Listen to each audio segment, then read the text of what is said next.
So friend, today we are going to learn of usage of is to, am to, are to and has to and have to। देखिए हम लोग जैसे आपस में बात करते हैं, ये आपने सुना होगा कि मुझे जाना है, तो हम लोग क्या बोलते हैं, आई हैव टू गो। या यदि उसको कोई ये बोले I am to go, means जैसे मुझे जाना है, एक तो ये लिखते हैं हम आई हैव टू गो। इसके जगह यदि हम ये लिखे आई एम टू गो, तो इसमें कंफ्यूजन क्या होता है कि यदि हम I am to go correct है या I have to go correct है। पहले आप इसका कॉन्सेप्ट देखिए, जो हमारा is to, am to, are to का कॉन्सेप्ट क्या है, उसका फार्मूला स्ट्रक्चर क्या है, उसके बारे में बात करते हैं। यदि हम इसके प्रेजेंट की बात करें, कि प्रेजेंट की बात करें तो आपको क्या रखना है, सब्जेक्ट रखना है, इज, एम, आर, इसकी इन सभी के बाद क्या रखना है, टू लिखना है, प्लस वर्ब का फर्स्ट फॉर्म लिखना है, प्लस ऑब्जेक्ट लिखना है। ये हमारे प्रेजेंट के लिए हो गया। यदि इसी के हम पास्ट की बात करें, पास्ट की फार्मूला स्ट्रक्चर की बात करें, सेम है, सब्जेक्ट प्लस वाज या वर रहेगा, ठीक है। उसी इसके बाद अब क्या रहेगा, टू रहेगा, प्लस वर्ब का फर्स्ट फॉर्म प्लस ऑब्जेक्ट। एक तो ये हो गया हमारा। यदि कहीं हम इसके फार्मूला स्ट्रक्चर की बात करें तो इसमें क्या है, आपका प्रेजेंट के लिए ले रहे हैं हम, तो प्रेजेंट के लिए लेंगे तो क्या होगा, सब्जेक्ट होगा, हैज टू या हैव टू होगा, वर्ब का फर्स्ट फॉर्म होगा, प्लस ऑब्जेक्ट होगा। अदरवाइज लिखिए, अदरवाइज छोड़ दीजिए। ये प्रेजेंट के लिए हो गया। यदि हम पास्ट के फार्मूला स्ट्रक्चर की बात करें, सेम है, सब्जेक्ट होगा, आपका हैड टू होगा, प्लस वर्ब का फर्स्ट फॉर्म होगा, प्लस ऑब्जेक्ट होगा। ये देखिए इसके फार्मूला स्ट्रक्चर की है, प्रेजेंट हो गया, पास्ट हो गया, प्रेजेंट हो गया, पास्ट हो गया। यदि हम फ्यूचर में जाए, ठीक है, यदि हम फ्यूचर की बात करें, देखिए हम इज आर एम का कॉन्सेप्ट की बात कर रहे हैं इसके लिए, तो इसके लिए आप क्या लिखेंगे, सब्जेक्ट लिखेंगे, प्लस विल भी लिखिए, प्लस टू लिखिए, वर्ब का फर्स्ट फॉर्म प्लस ऑब्जेक्ट। ये इसका कॉन्सेप्ट हो गया। और इसके अगर फ्यूचर की बात करें, सब्जेक्ट हो गया, प्लस विल हो गया, हैव हो गया, टू हो गया, प्लस वर्ब का फर्स्ट फॉर्म प्लस ऑब्जेक्ट। ये हो।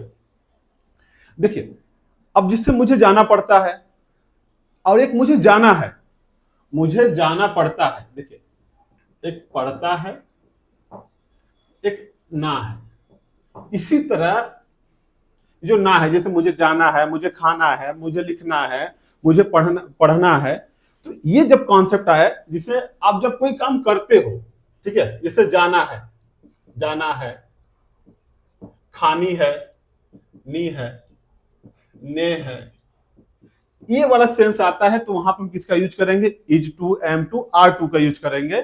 और जहां पर आपकी मजबूरी वाली बातें हैं, जैसे मुझे पढ़ना पड़ता है, ठीक है, तो वहां पर किसका यूज करेंगे, इस वाले कॉन्सेप्ट में हैज टू या हैव टू का यूज करेंगे। ठीक है, जैसे हम एक एग्जांपल ले रहे हैं, मुझे खाना खाना है, ठीक है, या मुझे खाना है, तो हम इसको क्या लिखेंगे, आई एम टू ईट। मुझे खाना खाना है। अब इसी का सेम मीनिंग ये भी निकलेगा, मुझे खाना है, आई हैव टू ईट। ठीक है, यदि हम ये बात करें कि मुझे खाना खाना पड़ता है, ठीक है, मुझे खाना खाना पड़ता है, अब यहां क्या लिखेंगे, I am to eat the food. एक तो ये आप लिखेंगे, आपके अकॉर्डिंग होना चाहिए। और दूसरा क्या हो जाएगा, I have to eat the food. देखिए ये जो कॉन्सेप्ट है, ध्यान देखिए मैं क्या बता रहा हूं, ये जो मैं बताऊं ये क्या है, आपका रॉन्ग है। क्यों रॉन्ग है, हमने इसमें क्या सेंस बताया है कि जब आपका कोई काम करते हैं, जैसे करना है, करनी है, करने हैं, तो वहां पर जब रहेगा तब वहां पर किसका यूज करेंगे, is to, am to, are to का। लेकिन हमने क्या बताया कि मुझे खाना खाना पड़ता है, मुझे खाना खाना पड़ता है। देखिए जब एक पढ़ता वर्ड आ जाता है ना, तो वहां पर हम किसका यूज करेंगे, हैज टू या हैव टू का यूज करेंगे प्रेजेंट के लिए। ठीक है, मतलब जब मजबूरी वाला, कंपलसरी वाला बात आ जाता है, तो हम किसका यूज करेंगे, हम हैज टू या हैव टू का। तो यहाँ पे ये वाला हमारा क्या है, करेक्ट है। आपको ये वाला क्या करना है, ये आपको नहीं लिखना, ये हमारा क्या हो जाएगा, रॉन्ग हो जाएगा। ठीक है, इसका एक ये सेंस होगा। अब मुझे स्कूल जाना है, ठीक है, मुझे स्कूल जाना है, तो उसको हम क्या लिखेंगे, एक तो ये लिखेंगे, I am to go to school. ठीक है। और दूसरा क्या हो जाएगा, I have to go to school. ठीक है। यदि हम इसी को हिंदी में लिखें कि मुझे स्कूल जाना पड़ता है, तो आप वहां पर क्या लिखेंगे, I have to go to school. वहां पर आप I am to go to school नहीं लिखेंगे। उसका हिंदी सेंस देखिए आप, मैं क्या बताना चाह रहा हूं कि मतलब कहने का मतलब इसमें डिफरेंस हमारा क्या है, जब पढ़ता वाली बात आ जाए, पढ़ता पढ़ता मजबूरी जरूरी वाली बात आ जाए, तो वहां पर हम किसका यूज करेंगे, हैज टू, हैव टू या हैव टू का यूज करेंगे, या विल हैव टू का यूज करेंगे। सेंस हमारा कौन सा, प्रेजेंट टेंस है, पास्ट टेंस है, फ्यूचर टेंस है, उसके अकॉर्डिंग हम देखेंगे। मुझे खाना है, आई एम टू ईट या आई हैव टू ईट। मुझे पढ़ना है, आई हैव टू स्टडी या आई एम टू स्टडी। मुझे तैरना है, आई एम टू स्विम या आई हैव टू स्विम। मुझे पढ़ाना है, इसके अकॉर्डिंग जाएंगे तो क्या हो जाएगा, आई एम टू टीच या आई हैव टू टीच। लेकिन यदि इसी को हम बोले मुझे पढ़ाना पड़ता है, तो आप क्या बोलेंगे, I have to teach. I am to teach वो क्या है, रॉन्ग है। ये इस तरह। यदि हम इसी तरह बात करें कि मुझे इंग्लिश सीखनी है, तो क्या हो जाएगा, इज आर एम के फॉर्मल स्ट्रक्चर के according, I am to learn English. इसमें भी हमारा क्या हो जाएगा, I have to learn English. ये तो हमारा प्रेजेंट के लिए हो गया। पास्ट में अब मुझे इंग्लिश सीखनी थी, क्या हो जाएगा, I was to learn English. ठीक है। इसमें क्या हो जाएगा, पास्ट में आ जाएंगे, क्या हो जाएगा, I had to learn English. मुझे इंग्लिश सीखनी होगी, क्या हो जाएगा, I will be to learn English. इसमें क्या हो जाएगा, I will have to learn English. देख रहे इसमें क्या मीनिंग निकालना है, कहने का मीनिंग यह है कि हमारा दोनों में सिमिलर ही है जब ना नेनी का सेंस है, लेकिन जब हमारी कोई काम मजबूरी में किया जाता है, ठीक है, मजबूरी में किया जाता है, तो वहां पर हम किसका यूज करेंगे, has to, have to, had to या विल हैव टू का यूज करेंगे। लेकिन जनरली जो सीधा सिंपल रहता है ना नेनी वाला, तो वहां पर किसका यूज करेंगे, is to, am to, are to का यूज करते हैं। ठीक है। जैसे हम बात करें, मुझे सुबह उठनी है, तो उसको हम क्या लिखेंगे, I am to wake up in the morning. इसी तरह इधर क्या हो जाएगा, I have to wake up in the morning. मुझे सुबह उठनी थी, I was to wake up in the morning. मुझे सुबह उठनी थी, I had to wake up in the morning. मुझे सुबह उठनी होगी, I will be to wake up in the morning. इधर क्या हो जाएगा, I will have to wake up in the morning. तो हम इसको जनरली इस तरह से करते हैं। ठीक है। बट आपको ये वाला माइंड में रखना है, मुझे पढ़ाना पड़ता है, आई हैव टू टीच। आपको खाना पड़ता है, यू हैव टू ईट। आपको जाना पड़ता है, यू हैव टू गो। ठीक है। आपको जाना था, यू हैड टू गो। आपको खाना खाना था, यू हैड टू ईट। आपको क्या करेंगे, इस तरह से यूज करेंगे। आपको खाना खाना पड़ेगा, you will have to eat the food. आपको इस तरह से यूज करते हैं। ठीक है। ये तो देखिए, यदि हम इसके निगेटिव सेंटेंस की बात करें, निगेटिव सेंटेंस सिंपल है। इसको प्रेजेंट में रहेगा क्या, सब्जेक्ट रहेगा इज, एम, आर के बाद आप क्या लगेंगे, यहाँ पर नॉट लगा दीजिए। ठीक है। तो क्या हो जाएगा, is not to, am not to, are not, इस तरह हो जाएगा। इस तरह इसका क्या हम बात करें, यहाँ पर आप क्या करेंगे, नॉट लगा दीजिए, सिंपल।